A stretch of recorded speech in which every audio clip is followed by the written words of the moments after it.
Assalamualaikum warahmatullahi wabarakatuh. Perkenalkan, nama saya Amidini Kartini, Program Studi Sendra Tasik Seni Drama Tari dan Musik Universitas Muhammadiyah Tasikmalaya. Di sini saya akan menjelaskan tentang hakikat ilmu pengetahuan teknologi dalam pandangan Islam. Yang pertama, konsep ipteks dan peradaban Muslim. Manusia sebagai khalifah Allah diberikan amanah dalam dua hal penting. Pertama, tugas manusia untuk selalu memelihara bumi dari pengerusakan secara sengaja dan kerusakan yang disebabkan oleh alam sehingga bumi diwariskan kepada generasi penerus dalam keadaan tetap lestari. Kedua, kewajiban manusia untuk selalu menciptakan perdamaian dengan penuh cinta, kasih, dan menghindari pertumpahan darah. Kedua tugas dan kewajiban manusia sejalan dan terkait erat dengan konsep pemikiran ipteks dan peradaban. Tugas manusia untuk menjaga, merawat, dan memelihara bumi dari berbagai macam pengerusakan yang dilakukan oleh ulah manusia yang tak bertanggung jawab dengan melakukan eksploitasi berlebihan dapat mengancam keselamatan umat manusia. Perkembangan ilmu pengetahuan dan teknologi merupakan konsekuensi dari konsep ilmu dalam Al-Quran yang menyatakan bahwa hakikat ilmu itu adalah menemukan sesuatu yang baru bagi masyarakat. Artinya, penemu sesuatu yang sebelumnya tidak diketahui orang. Namun, satu fenomena yang paling memilukan yang dialami umat Islam seluruh dunia saat ini adalah ketertinggalan dalam personal iptek. Padahal, untuk kebutuhan kontemporer, kehadiran iptek merupakan suatu keharusan yang tidak dapat ditawar. Terlebih-lebih, iptek dapat membantu dan mempermudah manusia dalam memahami kekuasaan Allah dan melaksanakan tugas kekhalifahan. Realitas tersebut sebenarnya tidak akan terjadi jika umat Islam kembali kepada ajaran Islam yang hakiki. Untuk itu, sudah saatnya umat Islam bangkit untuk mengejar ketertinggalannya dalam hal iptek. Karena sebenarnya dalam sejarah dijelaskan bahwa umat Islam pernah memegang kendali dalam dunia intelektual. Jadi, sangat mungkin jika saat ini umat Islam bangkit dan meraih kembali kejayaan Islam tersebut. Pengertian ipteks merupakan singkatan dari dua komponen, yaitu ilmu pengetahuan dan teknologi, dan ada pula yang memasukkan unsur seni di dalamnya sehingga singkatannya menjadi ipteks. Mengenai definisi ilmu pengetahuan dalam Kamus Besar Bahasa Indonesia, diartikan sebagai gabungan berbagai pengetahuan yang disusun secara logis dan bersistem dengan memperhitungkan sebab dan akibat. Lebih jauh, Jalwi Sujati mendefinisikan ilmu pengetahuan atau sains sebagai sunatullah, artinya adalah ilmu yang mengarah perhatiannya kepada perilaku alam. Sedangkan kata teknologi berasal dari bahasa Yunani, yaitu teknikos, berarti teknik. Apabila ilmu bertujuan untuk berbuat sesuatu, maka teknologi bertujuan untuk membantu sesuatu. Karena itu, maka teknologi itu berarti suatu metode penerapan ilmu untuk keperluan kehidupan manusia. Menurut Jalbawi Sujati, teknologi adalah wujud dari upaya manusia yang sistematis dalam menerapkan atau memanfaatkan ilmu pengetahuan, sehingga dapat memberikan kemudahan dan kesejahteraan bagi umat manusia. Dari definisi tersebut, dapat ditarik kesimpulan bahwa ilmu pengetahuan merupakan kumpulan beberapa pengetahuan manusia tentang alam empiris yang disusun secara logis dan sistematis. Sedangkan teknologi merupakan penerapan dari ilmu pengetahuan tersebut, yang tujuan sebenarnya adalah untuk kemaslahatan manusia. Selanjutnya, konsep ipteks dalam Islam sudah menjadi pemikiran yang umum bahwasanya agama yang identik dengan keseklaran dan stagnasi tidak sejalan atau bahkan bertentangan dengan ipteks yang notabene selalu berkembang dengan pesat. Namun pemikiran ini tidak berlaku lagi ketika agama tidak hanya dilihat dari ritualitas belakang, namun juga melihat nilai-nilai spiritualitas yang hakiki. Menurut Harun Nasution, tidak tepat anggapan yang mengatakan bahwa semua ajaran agama bersifat mutlak, benar, dan kekal. Di samping ajaran-ajaran yang bersifat absolut, benar, dan kekal itu, terdapat ajaran-ajaran yang bersifat relatif dan nisbi, yaitu yang dapat berubah dan boleh diubah. Dalam konteks Islam, agama yang diturunkan kepada Nabi Muhammad SAW, memang terdapat dua kelompok ajaran tersebut, yaitu ajaran dasar dan ajaran dalam bentuk penafsiran. Selanjutnya, hubungan ilmu, agama, dan budaya. Walaupun daerah agama dan daerah ilmu yang nyata terpisah satu sama lain, namun antara keduanya terdapat hubungan yang kuat. Walaupun agama yang menetapkan tujuan, namun agama tetap belajar dari ilmu dalam arti yang seluas-luasnya. Alat-alat apa yang dapat membantu mencapai tujuan yang telah ditetapkan? Akan tetapi, ilmu hanya dapat diciptakan oleh orang-orang yang jiwanya penuh dengan keinginan untuk mencapai kebenaran dan pengertian. Seperti halnya kebudayaan agama sangat menekankan makna signifikasi sebuah tindakan. Karena itu, sesungguhnya terdapat hubungan yang sangat erat antara kebudayaan, agama, bahkan sulit dipahami kalau perkembangan sebuah kebudayaan dilepaskan dari pengaruh agama. Sesungguhnya tidak ada satupun kebudayaan yang seluruhnya didasarkan pada agama. Untuk sebagian kebudayaan juga terus ditantang oleh ilmu pengetahuan, moralitas, sekular, serta pemikiran kritis. Meskipun tidak dapat disamakan, agama dan kebudayaan dapat saling mempengaruhi. Agama mempengaruhi sistem kepercayaan serta praktik-praktik kehidupan. Sebaliknya, kebudayaan pun dapat mempengaruhi agama, khususnya dalam hal bagaimana agama interpretasikan atau bagaimana ritual-ritualnya harus dipraktikkan. Tidak ada agama yang bebas budaya, dan apa yang disebut sang ilahi tidak akan mendapat makna manusiawi yang tegas tanpa mediasi budaya. Dalam masyarakat Indonesia, saling mempengaruhi antara agama dan kebudayaan sangat terasa. Praktik inkulturasi dalam upacara keagamaan hampir umum dalam semua agama.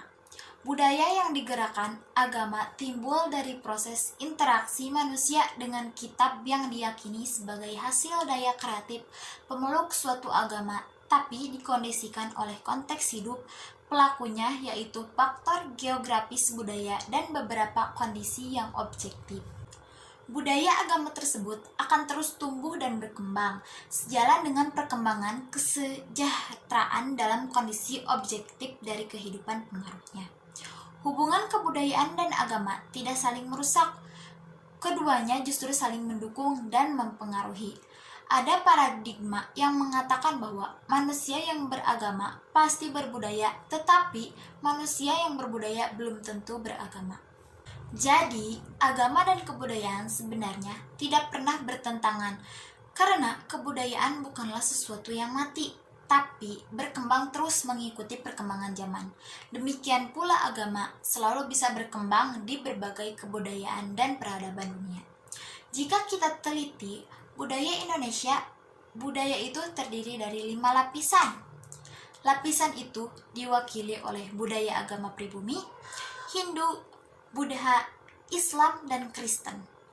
Lapisan yang pertama adalah agama pribumi yang memiliki ritus-ritus yang berkaitan dengan penyembahan roh nenek moyang yang telah tiada, atau lebih setingkat yaitu dewa-dewa suku seperti Sombaon di tanah Batak, agama Merapu di Sumba, Kaharingan di Kalimantan.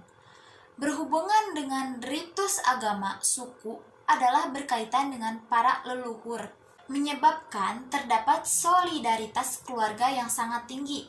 Oleh karena itu, maka ritus mereka berkaitan dengan tarian-tarian dan seni ukir, Maka dari agama pribumi bangsa Indonesia mewarisi kesenian dan estetika yang tinggi dan nilai-nilai kekeluargaan yang sangat luhur. Lapisan kedua adalah Hinduisme yang telah meninggalkan peradaban yang menekankan pembebasan rohani agar Atman bersatu dengan Brahman. Maka dengan itu ada solidaritas mencari pembebasan bersama dari penindakan sosial untuk menuju kesejahteraan yang utuh. Solidaritas itu diungkapkan dalam kalimat Tattawan Asi, aku adalah engkau. Lapisan yang ketiga adalah agama Buddha yang telah mewariskan nilai-nilai yang menjauhi ketamakan dan keserakahan. Bersama dengan itu, timbul nilai pengendalian diri dan mawas diri dengan menjalani 8 tata jalan keutamaan. Lapisan yang keempat adalah agama Islam yang telah menyumbangkan kepekaan terhadap tata tertib kehidupan melalui syariah, ketaatan melakukan sholat dalam 5 waktu, kepekaan terhadap mana yang baik dan mana yang tidak benar, dan melakukan yang baik dan menjauhi yang jahat atau amar ma'ruf nahi munkar, berdampak pada pertumbuhan akhlak yang mulia. Inilah hal-hal yang disumbangkan Islam dalam pembentukan budaya bangsa. Lapisan yang kelima adalah agama Kristen, baik Katolik maupun Protestan. Agama ini menekankan nilai kasih dalam hubungan antara manusia. Tuntunan kasih yang dikemukakan melebihi arti kasih dalam kebudayaannya, sebab kasih ini tidak menuntut balasan, yaitu kasih tanpa syarat. Kasih bukan suatu cetusan emosional, tetapi sebagai tindakan konkret, yaitu memperlakukan sama seperti diri sendiri. Atas dasar kasih, maka gereja-gereja telah mempelopori pendirian panti asuhan, rumah sakit, sekolah-sekolah, dan pelayanan terhadap orang miskin. Apakah gunanya menggunakan pendekatan kebudayaan terhadap agama? Yang terutama adalah kegunaannya sebagai alat metodologi untuk memahami corak keagamaan yang dipunyai oleh sebuah masyarakat dan para warganya. Kegunaan kedua sebagai hasil lanjutan dari kegunaan utama tersebut adalah untuk dapat mengarahkan dan menambah keyakinan agama yang dipunyai oleh para warga masyarakat tersebut sesuai dengan ajaran yang benar menurut agama tersebut, tanpa harus menimbulkan pertentangan dengan para warga masyarakat tersebut. Yang ketiga, seringkali sesuatu keyakinan agama yang sama dengan keyakinan yang kita punya itu dapat berbeda dalam berbagai aspeknya yang lokal. Masyarakat, agama, dan kebudayaan sangat erat berkaitan satu sama lain. Saat budaya atau agama diartikan sesuatu yang terlahir di dunia yang manusia mau tidak mau harus menerima warisan tersebut.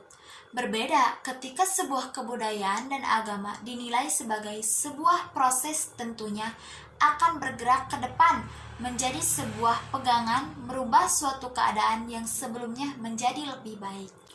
Selanjutnya, hukum sunatullah atau kausalitas. Apa sih sunatullah itu? Sunatullah merupakan istilah dari bahasa Arab yang terdiri dari 2 kata, yaitu sunnah dan Allah. Dengan digabungkannya 2 kata tersebut, maka menjadi susunan idhafah, yaitu susunan kata yang terdiri dari kata yang disandari atau mudhaf dan kata yang disandarkan atau mudhaf ilahi. Kata sunat berkedudukan sebagai mudhaf dan kata Allah berkedudukan sebagai mudhaf ilahinya. Jadi, sunatullah dapat diartikan sebagai cara Allah memperlakukan manusia yang dalam arti luasnya bermakna ketetapan-ketetapan atau hukum-hukum Allah berlaku untuk alam semesta. Sedangkan di antara beberapa pengertian secara termologis adalah bahwa sunatullah adalah sebagai jalan yang dilalui dalam perlakuan Allah terhadap manusia sesuai dengan tingkah laku, perbuatan, dan sikapnya terhadap syariat Allah dan nabinya dengan segala implikasi nilai akhir di dunia dan akhirat. Pandangan dasar tentang sunatullah.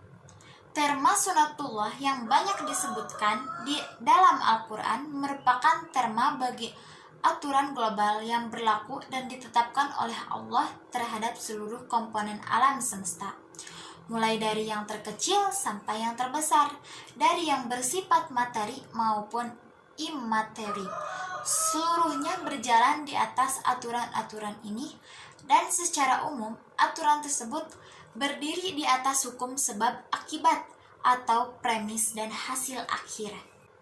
Dapat diketahui jika terma sunatullah ini seringkali disandingkan dengan istilah hukum alam ala pemikiran barat atau bahkan dianggap sama oleh sebagian umat Islam. Padahal di antara kedua terma tersebut terdapat perbedaan yang sangat mendasar dan substansial. Dengan demikian, hukum kausalitas di dalam Islam diyakini bahwa pada hakikatnya bukanlah sebab itu yang membawa akibat. Namun, akibat itu muncul adalah karena Allah Subhanahu wa taala menghendaki demikian sebagaimana dijelaskan di dalam Al-Qur'an, yang artinya, maka apakah mereka mencari agama yang lain dari agama Allah, padahal kepadanya lah berserah diri segala apa yang di langit dan di bumi, baik dengan suka maupun terpaksa, dan hanya kepada Allah lah mereka dikembalikan. Quran Surat Al-Imran. Dengan demikian, hukum kausalitas di dalam Islam tidak hanya berjalan secara horizontal dalam dua arah antara depan dan belakang, antara sebab dan akibat, akan tetapi berjalan dalam tiga arah, horizontal dan vertikal, depan dan belakang, serta atas. Sudut belakang adalah peristiwa atau usaha dari potensi suatu benda atau manusia, sedangkan sudut vertikal adalah kekuasaan dan kehendak Allah, dan sudut depan adalah hasil akhir. Selanjutnya, ketentuan sunatullah. Sunatullah adalah hubungan ilmiah dan dapat diterapkan secara ilmiah dan logika. Sunatullah adalah hukum kausal, hubungan sebab akibat yang terjadi di alam, yang dapat diterapkan secara ilmiah. Misalnya, seseorang sakit, kemudian si sakit memakan obat, lantas sembuh. Ini adalah sunatullah, hubungan sebab akibat. Jika makan obat, maka bakteri penyebab sakit akan mati, dan penyakit yang disebabkan oleh bakteri tersebut akan hilang atau sembuh. Jika tidak makan obat, kemungkinan sembuh dengan segera itu kecil. Dengan mengetahui adanya sunatullah di alam, kita dapat membedakan mana ramalan atau prediksi ilmiah dengan ramalan yang menyebabkan syirik. Ramalan cuaca, ramalan yang akan terjadi gerhana matahari adalah contoh-contoh ramalan prediksi ilmiah yang didapat melalui penelitian dan perhitungan ilmiah. Tetapi, jika lamaran tersebut nasib memakai kartu, ramalan nasib dengan bintang berdasarkan tanggal lahir, astrologi adalah contoh-contoh ramalan yang dapat jauh kepada kemusyrikan. Mungkin hanya itu yang dapat saya sampaikan. Mohon maaf apabila ada salah kata. Sekian dari saya. Wabillahi taufiq wal hidayah. Wassalamualaikum warahmatullahi wabarakatuh.